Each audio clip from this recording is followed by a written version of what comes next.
So there's this moment in history where a foreign sultan basically told Genghis Khan to go kick rocks, like, publicly, with full confidence. Understand what happened next, because it is one of the most insane chain reaction responses in the history of human civilization. A decision that erased an entire empire, cities that had existed for centuries gone, not damaged, gone. And it all started because someone disrespected the wrong guy. If you're new here, subscribe. We do deep dives like this every week, and I promise they're worth your time. Before I get into the full story, hold on to something. There's a detail at the end about what Genghis Khan said before a devastating siege. It completely reframed how I think about power, ego, and revenge. So stay with me. Let's talk about who this man actually was. A lot of people have a cartoon version of Genghis Khan. Scary guy on a horse, big empire. That's the Wikipedia thumbnail version.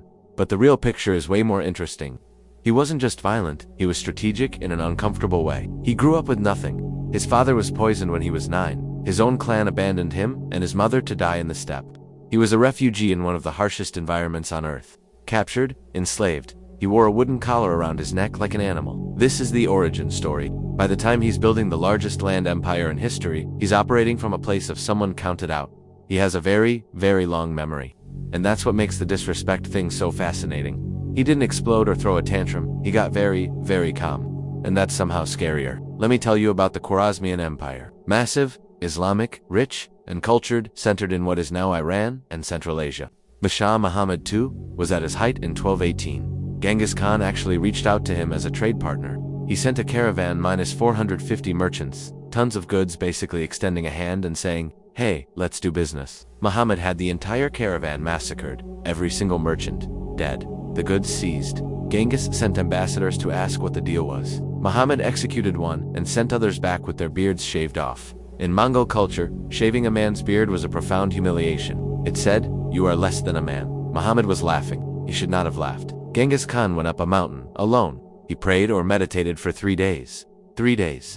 Then he came down and told his generals, "We ride." No rage speech, no dramatic declaration, just, "We ride." There's something about that restraint that tells you more about the man than any battle. Most people want to perform the anger. Genghis Khan performed nothing. He just acted. And that, honestly, is more frightening than yelling. The campaign began in 1219. It was catastrophic. Entire cities were leveled. Samarkand, one of the most beautiful cities, fell within days. The population was sorted. Historians estimate millions of people died. In that world, that number is almost incomprehensible. Is this just a story about a brutal warlord? No, there was a logic to it. A cold, terrible, deliberate logic. Genghis was running an empire held together by reputation. Power built on the perception that crossing him had a specific and guaranteed cost. The moment he let one insult slide, every other ruler would take note. That kind of thinking, in his world, would have unraveled everything. So the response wasn't just revenge. It was a message written in the ruins of cities.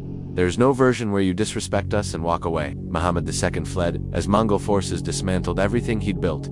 He died on a small island in the Caspian Sea, without enough cloth for a burial. The man who shaved beards to humiliate died cold and abandoned. There's a poetic justice there that I genuinely did not make up. Before the siege of Bukhara, Genghis Khan rode into the main square and said, "I am the punishment of God. If you had not committed great sins, God would not have sent a punishment like me upon you." He's positioning himself as an inevitability, as a force of nature. He's saying, "I'm just what happens when things go wrong enough." The way he handled disrespect wasn't just about ego. It was about understanding that your response tells everyone exactly what you are. Muhammad laughed and assumed there'd be no consequence. That was the miscalculation. Not underestimating military capability, underestimating the will. People who disrespect you often do it because they've decided you won't do anything about it. Sometimes the most powerful thing is to prove that wrong. Anyway, that's the story. That's how Genghis Khan handled disrespect, with a patience so total it looked like stillness, until it looked like the end of the world. If you want more history about human psychology, subscribe. Drop a comment with what you think about Muhammad's gamble. I'm curious what you think.